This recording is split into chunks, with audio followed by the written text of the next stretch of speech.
তিয়া শুনছিলেন S Alam group headlines. এবার চলে যাব পুরো খবরে। হজ ও তাবলিগ নিয়ে বেফাঁস কথা বলায় মন্ত্রিত্ব হারালেন ডাক, টেলিযোগাযোগ ও তথ্য প্রযুক্তি মন্ত্রী আব্দুল লতিফ সিদ্দিকী। রাষ্ট্রপতি আব্দুল হামিদ এ সম্পর্কিত ফাইলে সই করার পরই জারি করা হয়েছে প্রজ্ঞাপন। বিকালে মন্ত্রিপরিষদ সচিব মোশাররফ হোসেন ভূঁইয়া সচিবালয়ে সাংবাদিকদের একথা জানান।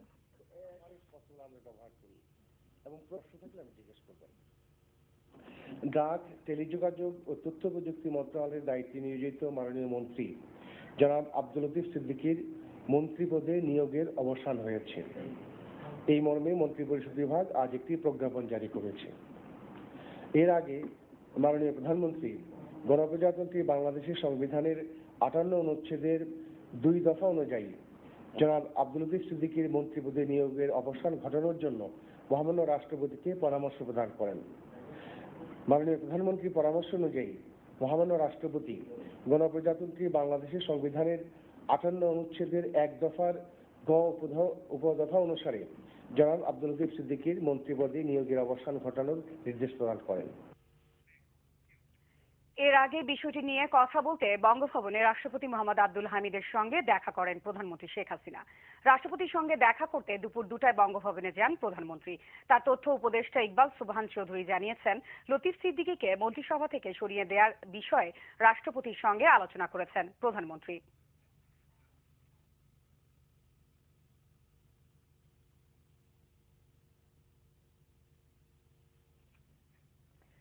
এদিকে লতিফ সিদ্দিকীকে দলে রাখা না রাখার বিষয়ে সিদ্ধান্ত নিতে বৈঠকে বসছে আওয়ামী লীগের কেন্দ্রীয় কার্যনির্বাহী কমিটি। গণভবনে প্রধানমন্ত্রী শেখ হাসিনার সভাপতিত্বে এই বৈঠক শুরু হয়েছে। ২৮ সেপ্টেম্বর নিউ ইয়র্কে এক সংবর্ধনা অনুষ্ঠানে হজ ও তাবলিগ জামাত নিয়ে বেফাঁস সব কথা বলেন লতিফ সিদ্দিকী, যা নিয়ে দেশ বিদেশে ব্যাপক সমালোচনা হয়।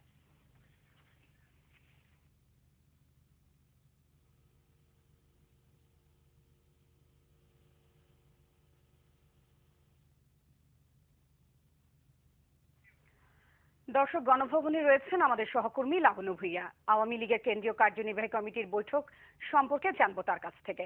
লাবণ্য, হ্যাঁ, তাসলিমা, আপনাকে বৈঠক কি শুরু হয়েছে? সবশেষ কি তথ্য আছে আপনার কাছে? তাসলিমা, আপনি জানেন যে বাংলাদেশ আওয়ামী লীগের কার্যনির্বাহী কমিটির একটা বৈঠক হওয়ার কথা, সেটা 7:30 শুরু হওয়ার কথা, কিন্তু কার্যনির্বাহী কমিটির সমস্ত সদস্য এখানে ওয়েট করছেন। প্রধানমন্ত্রী শেখ হাসিনা মাগরিবের নামাজ পড়েই মিটিংয়ে নিয়ে কার্যনির্বাহী কমিটির বৈঠক শুরু করবেন, এমনটাই আমরা ধারণা করছি। তো কিছুক্ষণের মধ্যেই বৈঠকটি শুরু হবে এবং এই বৈঠকটি অত্যন্ত গুরুত্বপূর্ণ এই কারণে যে আপনি জানেন যে 69তম জাতিসংঘের সাধারণ অধিবেশনে যখন প্রধানমন্ত্রী আমেরিকায় অবস্থান করছিলেন, সেই সময় একটি প্রোগ্রামে লতিফ সিদ্দিকী ধর্মীয় বিভিন্ন বিষয় নিয়ে অনেক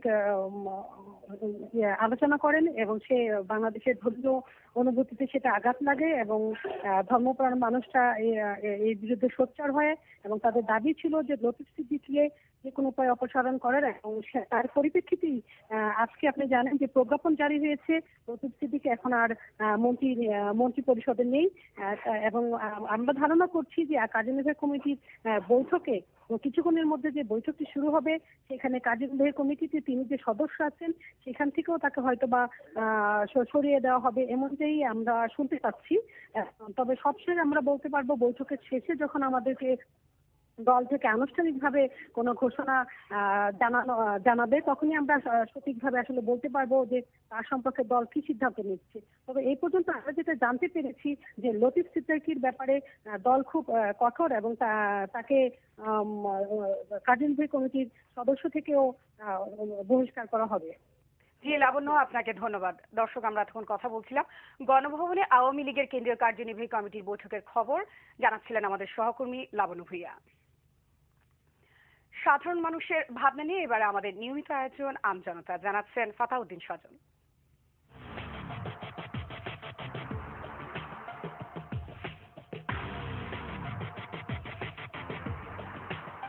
হজ ও তাবলিগ জামাত নিয়ে আপত্তিকর মন্তব্য করার কারণে লতিফ সিদ্দিকীকে মন্ত্রিপরিষদ এবং আওয়ামী লীগ থেকে অপসারণের সিদ্ধান্ত নেওয়া হয়েছে। সরকারের তরফ থেকে সমস্ত কাজ সম্পন্ন করা হয়েছে। এ নিয়ে সাধারণ জনগণ কি ভাবছে শুনবো তাদের কথা। সে যখন ইসলামকে কটাক্ষ করে কথা বলছে, তার ফাঁসি অবশ্যই হওয়া দরকার। সরকার তার এই অপসারণের যে সিদ্ধান্ত নিয়েছে এটা অতি দ্রুত কার্যকর করলে দেশের মানুষের কাছে সরকারের একটা আস্থা ফিরে আসবে।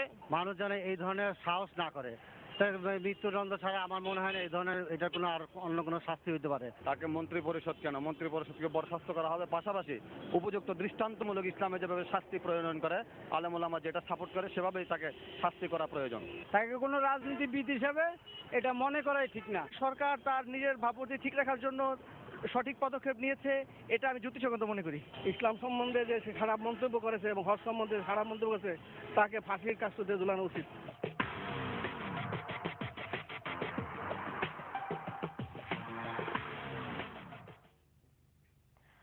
আর কোনো সরকারি শিল্প কারখানা বেসরকারীকরণ করবে না সরকার।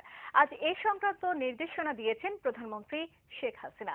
সচিবালয়ে বস্ত্র ও পাট মন্ত্রণালয় পরিদর্শনে এসে কর্মকর্তাদের সঙ্গে বৈঠকে এই নির্দেশনা দেন তিনি। একই সঙ্গে বেসরকারি খাতে ছেড়ে দেওয়ার পরও যেসব শিল্প কারখানা চালু হয়নি সেগুলো উদ্ধার করা হবে বলেও জানান প্রধানমন্ত্রী। বেসরকারি খাতে ছেড়ে দেওয়া বেশ কিছু শিল্প কারখানার অনিয়ম নিয়ে অসন্তোষ জানান তিনি। তৈরি করা মোড়ক যেগুলি দীর্ঘস্থায়ী কিভাবে হতে পারে সেদিকে আমাদের নজর দেওয়া দরকার এবং সেইভাবে এটা তৈরি করা এবং এটাকে একটা প্রচারেও নিয়ে আসা, মানুষের মাঝে একটা সচেতনতা সৃষ্টি করা, শিল্পগুলিকে বিশেষ করে পাট বস্ত্র সহ এর সঙ্গে সম্পর্কিত অন্যান্য জিনিসগুলিকে আরো আমরা উন্নত মানের করতে পারি তার জন্য ব্যবস্থা নিতে। দুর্নীতি দমন কমিশনের মামলায় কক্সবাজার ৪ আসনের সরকার দলীয় সংসদ সদস্য আব্দুর রহমান বদিকে কারাগারে পাঠানোর নির্দেশ দিয়েছেন ঢাকা মুখ্য মহানগর আদালত। সকালে সিএমএম আদালতে আত্মসমর্পণ করে জামিনের আবেদন করেন সাংসদ বদি। শুনানি শেষে জামিন নাকচ করে তাকে কারাগারে পাঠানোর নির্দেশ দেন মেট্রোপলিটন ম্যাজিস্ট্রেট মোহাম্মদ মারুফ হোসেনের আদালত। অবৈধ সম্পদ অর্জন ও তথ্য গোপনের অভিযোগে ২১ আগস্ট বদির বিরুদ্ধে রমনা থানায় মামলা করেন দুদকের উপপরিচালক খায়রুল হুদা ও আব্দুস সোবহান। দুদক অদক্ষ এবং উদ্দেশ্য প্রণোদিতভাবে তারা এইসব মামলা করে থাকে, তা না হলে এই মামলা হতেই পারে না। আইনের এমন কোথাও নাই যে ম্যাজিস্ট্রেট এটা বেল দিতে পারেন না, সেটা আমরা পারি না, এটা আইনের আমরা কোথাও পাই নাই, কিন্তু আদালত বলছেন যে এটা দেওয়ার ওনার এখতিয়ার নাই। সুতরাং আমরা এর উচ্চতর আদালতে আমরা এটার জন্য চেষ্টা করব, আমরা ইনশাল্লাহ বেলটা ইতিমধ্যেই পাবো বলে আশা করছি।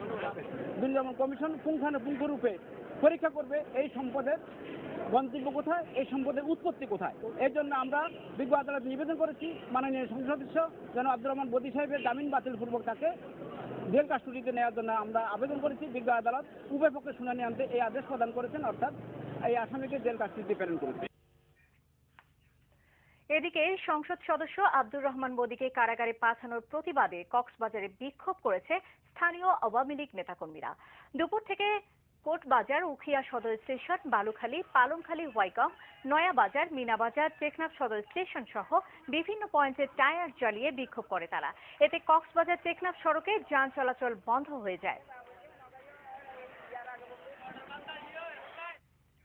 সরকারি প্লট বরাদ্দ দুর্নীতিতে দুদকের করা মামলায় তদন্ত সাক্ষ্য দিলেন নৌপরিবহন মন্ত্রী শাহজাহান খান। বেলা 11টায় দুদক কার্যালয়ে যান তিনি। বিএনপি সরকারের আমলে অবৈধভাবে সরকারি প্লট বরাদ্দের অভিযোগে সাবেক গৃহায়ন ও গণপূর্ত মন্ত্রী আলমগীর কবির ও মির্জা আব্বাসের বিরুদ্ধে মামলা করে দুদক।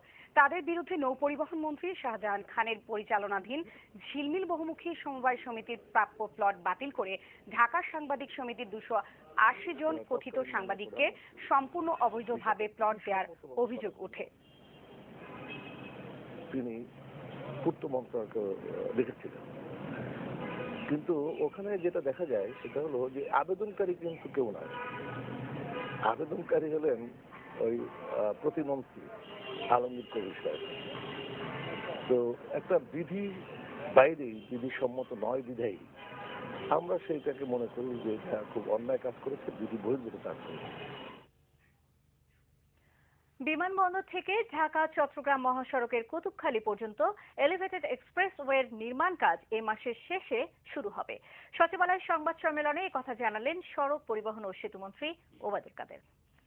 নিশ্চয়তার পর শেষ করে এই মাসের শেষের দিকে এয়ারপোর্ট হতে হযরত শাহজালাল ইন্টারন্যাশনাল এয়ারপোর্ট থেকে ঢাকা চট্টগ্রাম মহাসড়কে কুতুবখালী পর্যন্ত এলিভেটেড এক্সপ্রেসওয়ে নির্মাণ কাজ শুরু হতে যাচ্ছে। সড়ক দুর্ঘটনায় কুমিল্লা, ফেনী, নাটোর ও যশোরে মারা গেছে 15 জন। সকালে কুমিল্লার 14 গ্রামের মিয়ার বাজারে বাসের সঙ্গে ঢাকার দিকে আসতে থাকা ট্রাকের সংঘর্ষে নিহত হয় 2 চালক সহ 6 জন। আহত হয় কমপক্ষে 29 জন। আহতদের স্থানীয় হাসপাতাল ও কুমিল্লা মেডিকেলে ভর্তি করা হলে মারা যায় আরও একজন। ফেনীর কসকায় বাস নিয়ন্ত্রণ হারিয়ে নিহত হয়েছে 3 জন, আহত হয়ে 10 জন। নাটোরের বড়াই গ্রামে ট্রাকের সঙ্গে অটোরিকশার সংঘর্ষে মারা গেছে 4 জন।